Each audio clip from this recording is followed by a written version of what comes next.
Oi, you know what time it is? You're tuned in listening to Dry That Aussie Metal Guy. Make sure to hit that like and subscribe button so you don't miss any of his content when it drops. And remember, stay brutal, you mad dogs. Roof. There we go. G'day. Hey, how are you all going? It's Dry That Aussie Metal Guy here with Crank.com and with Cranium Radio. So tonight, wherever you are in the world, it's a great pleasure that I'm getting to have a chat with Priest from Synthwave band. Absolutely unreal. Really enjoying your music. I've been into Priest for a little while since you made that transition over. Thank you. You're on the road at the moment. How are things going? You're actually over in the US, aren't you, at the moment? Or is it the US or are you still in Sweden?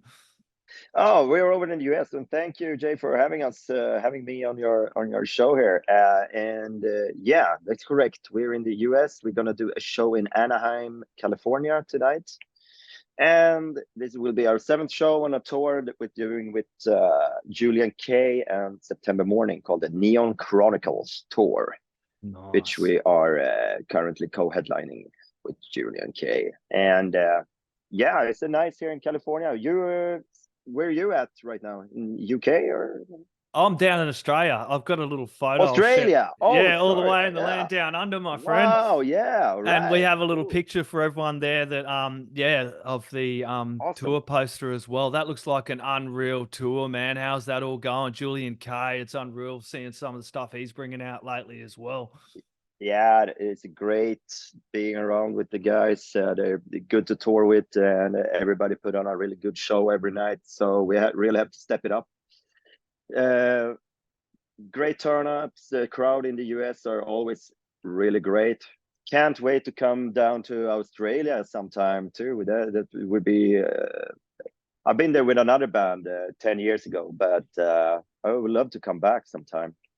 It'd be hopefully unreal. Soon. It would be unreal to have you guys down under as well. Yeah, it would be awesome. Synthwave has just been going unreal, man. Tell us a little bit about the transition over to Priest and the Synthwave, man, because it's unreal. I'm loving all this material, man. And it was good because I got to dive into some of the other stuff again that I hadn't listened to for a while. And then the first single off the forthcoming Dark Pulse, Burning Love, I was full dancing around in the house as big tattooed metalhead, just kind of dancing around, man. Absolutely unreal. Thank you, man. Yeah, it's of course you can some similarities. I mean, we're an electronic band. We still have the riff mentality, so you can hear riffs in there, but maybe they are made with synthesizers instead of guitars. Of course, having a metal band full on with drums, guitar, amps, and everything, it's a lot of bigger logistical endeavor than a synth band if you don't bring your every synthesizer you have at home. But you can slim it down and make it a little bit easier on the road if you only go with electronic instruments and equipment, which is good for your wallet when you're starting out a band, when you maybe not have the big budget that you need if you're gonna take a bigger band out on the road directly. So that said, we also had a dream after the other band, which was a metal band. I guess you're referring to Ghost. We also had an unfulfilled dream of having an electronic synth band. And when not being in Ghost anymore and not wanting the party to stop, you want to continue with your next project, it was like a good time to pick that old dream up and create Priest, which also have been under construction during the time in Ghost as well, because the idea was already there since like 2011 or something to have this band called Priest, which doing a electronic band. So we just got more time to actually fulfill that project and to start it out. And now we're here 7 years later into Priest, and we're having a blast. And we didn't know that we would come over to the US and tour, and so it have gone really well, and we're very happy about the situation right now. And we have a new album, as you said, called Dark Pulse, coming out on May 31st. So make sure to check it out. There we have. Oh, you're prepared, Jay. You're prepared. I'm prepared, mate. That's the cover image for it. I love the themes and the artwork with Priest. Thanks. For one, it would have been a really cathartic process, I suppose, starting this project and doing something that you've had from the heart for a while and kind of bringing it out, but also seeing the response to Yeah. Priest. You've not only got all us metalheads that get into it, but you're able to bring over a different audience as well.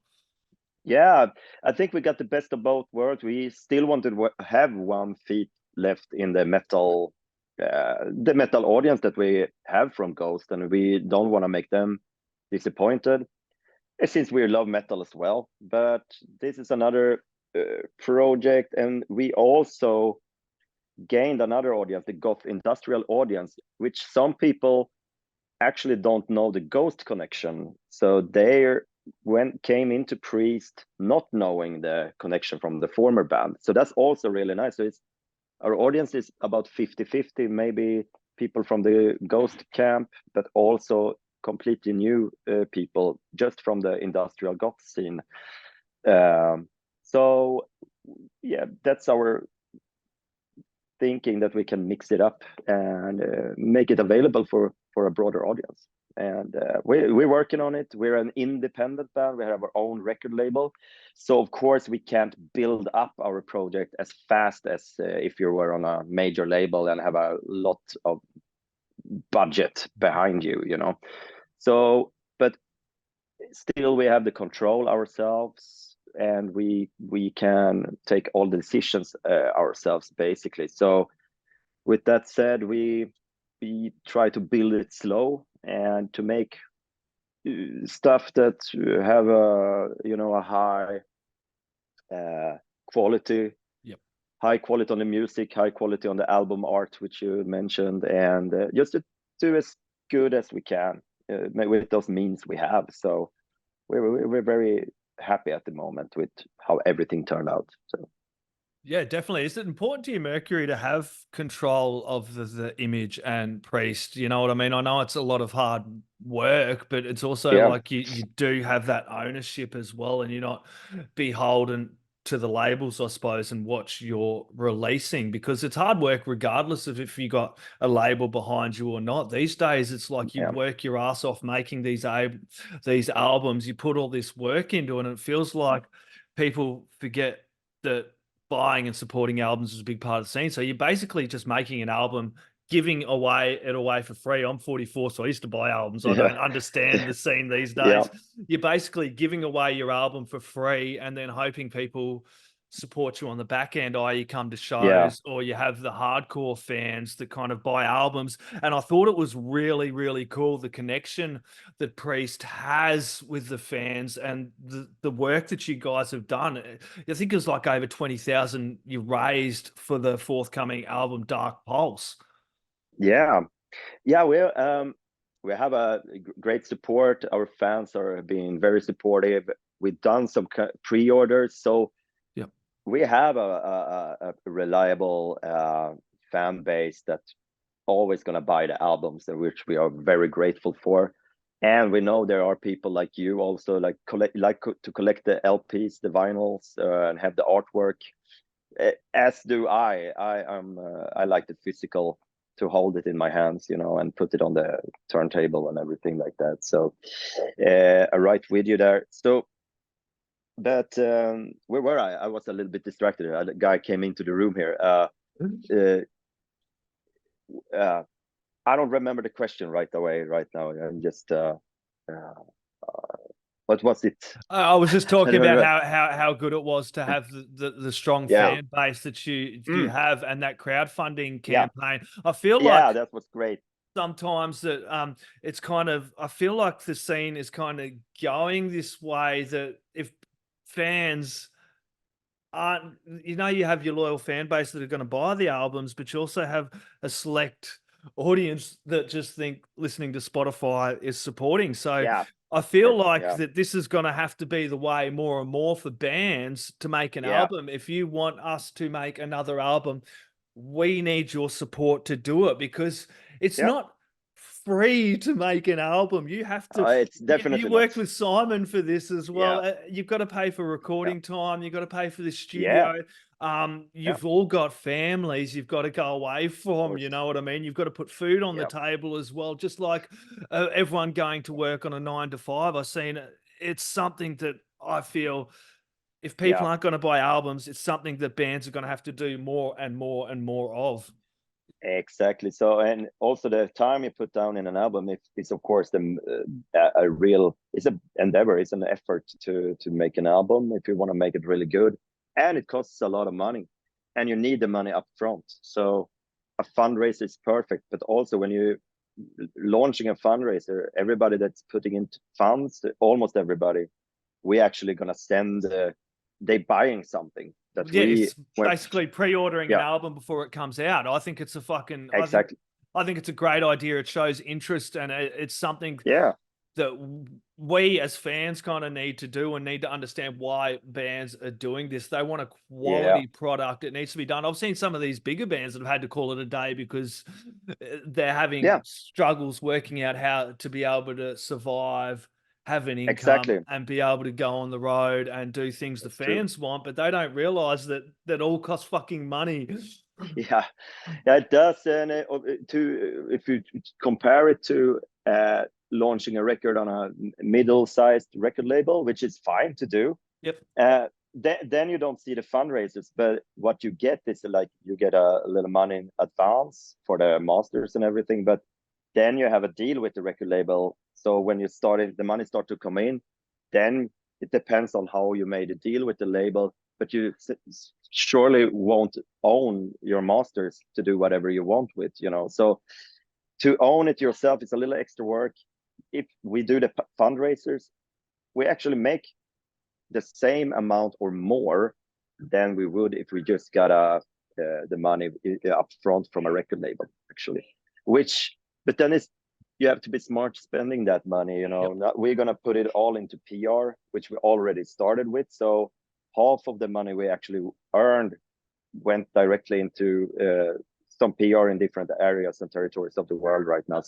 We we're basically doing what a management or a record label doing as well, spending that money right, you know, and try to just make the maximum bang for the buck, because we also feel like responsibility to all the people that supported us, that we really want to show, and so they know if they put money up front for us pre-ordering and stuff, they should know that we use the money in the best way possible to actually do exactly what we say that we going to do. And in this case, it's to launch the next record, Dark Pulse, in the best way possible.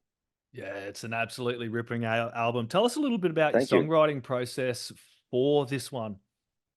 This one was more bass line driven, maybe. So I wrote a lot of on the computer, starting out with bass lines mostly on this album.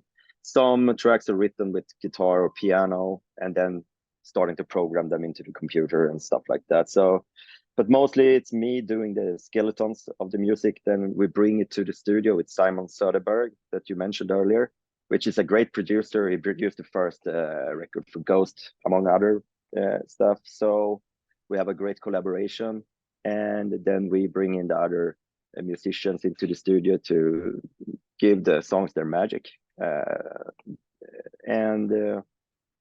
Yeah, then it's a matter of trial and error and try to find the best arrangement and production for the songs. And I mostly write the lyrics myself, so it's that's a more of an alone process, which I enjoy very much. Excuse me, I just need to close the door here. You take your time. We appreciate this a great deal, everybody. Mercury is actually, as we mentioned at the start of this, he is about the players show, and that kind of shows how much you love the fans and want to do the, you know, you're here having a chat to me right before you're about to go on stage about the forthcoming album. Tell us about the first single, Burning Love. I did kind of mention it before. Groovy as hell, man. Like, thank you. Catchy as fuck, dude. Oh, thank you. I appreciate that. Yeah, I love that. That started definitely out with the bass line at first. And then it was just a matter of building melodies on top of that, and just to find the right vibe going along with the the lyrics, and it just came to me. The lyrics were pretty straightforward and easy to write on that one.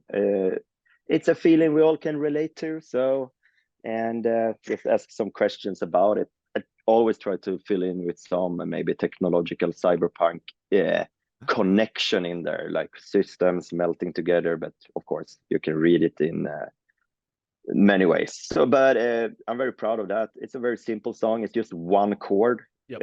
It's just one bass line through the whole thing, and I love the video made by Torbjörn Fernström, a good friend of ours. That's also actually been in the band a little bit, working with us. But he made a video. He's a very prominent visual artist in Sweden. He does the visual art for Swedish House Mafia, among others, when they do have the live shows and stuff like that. So yeah, it was a fun thing to release that single, and was a relief to actually release the first single for the forthcoming album. So I'm glad that it got as good reception as it did. Yeah, it's probably a really nervous time for any artist when you're releasing that first single off of an album to kind of see how it goes as well. It's like, yeah. How'd you know to go with that one? Was it, yeah. I mean, it's getting easier, I think, but before it's a little bit of fetus position angsty process, of course, to release something. But I think we're over the threshold of the worst, because in the beginning, when we were about to launch the whole project back in 2017, that was the day before you're gonna release, standing with a because you always have the risk of getting laughed at when you have put on a mask, right? Yep. So we really prepared, and we really tried to make it as good as we could before we showed the first teaser of how we would look like, and the logo and everything. So that was a much more angsty process. But then when we saw the result from that was unreal. Yeah, that was great. So after that, we got a lot more confidence, and so now we're still riding on that. And I think we went through some changes the last couple of years, and now we are in a really good place. Again, it was a struggle for us to get back on our feet after the pandemic and everything. But now, a couple of years after, we really feel that we have a faith in our future, and we have a lot more. We have the new album coming out, but we still have a lot more that we want to show and give to our fans and our new audience that we're gaining right now. So we still have many years of creativity ahead of us, and we're very excited about the future. Oh, most definitely. Very excited about the future indeed. Just a Game, latest single, another killer track there, mate. Tell us all about that one. That's harkens back a little bit to the 80s EBM, from 242, Nitzer Ebb style, especially in the bass line. You can hear that. And it's maybe about taking that genre and make it a little more playful. There's a little early 90s rave elements in there. Yep. And of course, the lyrics are a bit playing with the future of sex, maybe, how you do it in a virtual way instead of the natural way, so to speak. A little bit like Demolition Man, when Sandra Bullock and Sly Stallone sits and put stuff on their head. And yeah, a little play with that. And of course, Ready Player One, the Ready Player Two. I just took Ready Player 3, yeah, dude. Yeah. So, and it's a little play. It's a playful song, but I'm very proud of it. I think sometimes it's in the simplest of songs you make, that's probably where you have most of the gold in the end. So it was more of a stream of consciousness song to write, and we have just a lot of fun in the process and experimenting a little bit on it. So thank you. Very proud of that, and it also got a very good reception, and it's a banger. It's so fun to play it live. So we're gonna play it live every night on this tour for sure. Oh, that'd be fun too, like being able to kind of play some of these tracks that are coming off the forthcoming album and kind of testing the reaction as well, because you don't ever, I suppose, play tracks exactly the way they're going to be on the album live as well. So you kind of mix it up, I suppose, and have a little fun with it. Yeah. Of course, yeah. We mix. We have live synths, so we can make it a bit different. Some people who don't know how it works live, we don't just push a button and the music comes out. We actually have real instruments which we actually play, and we send stuff from the computer into real hardware and then out to the mixing desks. So of course we want to have everything. We want to have a big synth park if we can, but when we're touring, we have to slim it down a little bit and rely a little bit on computers as well. But in the future, we probably will have only hardware and no computer on stage. That's a goal we have, and we're halfway there now. So, but it's always fun to modify and try new songs on an audience and see the reactions. And we're trying some of the album tracks also from Dark Pulse live. So we're gonna have a release party in Sweden. Actually, I don't know if any listeners who listens to you are from Sweden, but if you are, the 17th of May is gonna be a release party in Linköping. So that's my birthday too. That's awesome, Dave. Perfect bloody day there, my friend. And Crank, we actually started the webzine I write for was actually started with a friend of mine who is from Sweden. Him and a guy I went to school with, a Swedish guy, actually co-runs the webzine I write for. Wow. Okay. Yeah. Say hi from us. I will. That's a coincidence. Yeah. Exactly. Perfect day for your launch party there. There's some good stuff coming out on May 17th. This would have to be the best one as well. Yeah. I won't chew up too much more of your time, my friend. There's some dates there at the moment. Yeah, check it out. If you are in the area of some of those dates, make sure the tickets run out fast. So make sure to grab your tickets. You will find them on our website, Priest-Nexus.com. There's a section where you can find the tour dates there also, and direct links to the tickets. So make sure to grab one or two before they run out, because we have some sold out gigs already. Oh yeah, definitely. They're going fast. Yeah, so thank you. That's the go, Mercury. I think people need to kind of get along to these shows and support them early as well. I know we have this problem over in Australia since COVID that we've got every band is traveling everywhere at the moment, and we've got all these big bands, but it's important to get along to these shows and buy the tickets early and support these shows as well, because I've seen other bands that have had to pull the plug because tickets weren't selling. So people get along, buy these tickets, support these shows, and support the artists you love. Like, go put in a pre-order for Dark Pulse. Yeah, please do. And if you're coming out to the shows, it's going to be a high-octane show from our end. Julien K is going to kill it on stage. September Mourning always do a perfect job every night. So it's sad to miss out on this one. And of course, as you say, Jay, you can pre-order our album almost everywhere now. So you can pre-order it on Amazon or your local record store. You can ask them to take it in. Also, we have worldwide distribution from our record label. So it will be pretty much everywhere on the 31st of May, but it's still for pre-order.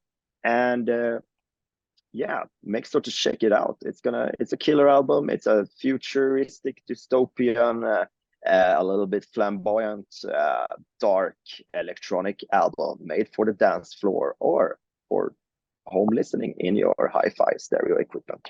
That's it, your dance floor at home. That's where I'll be dancing out the Dark Pulse as well. Mercury, thank you so very much. Do you have any last words, shout outs, thank yous, or anything else you'd like to add in there, my friend?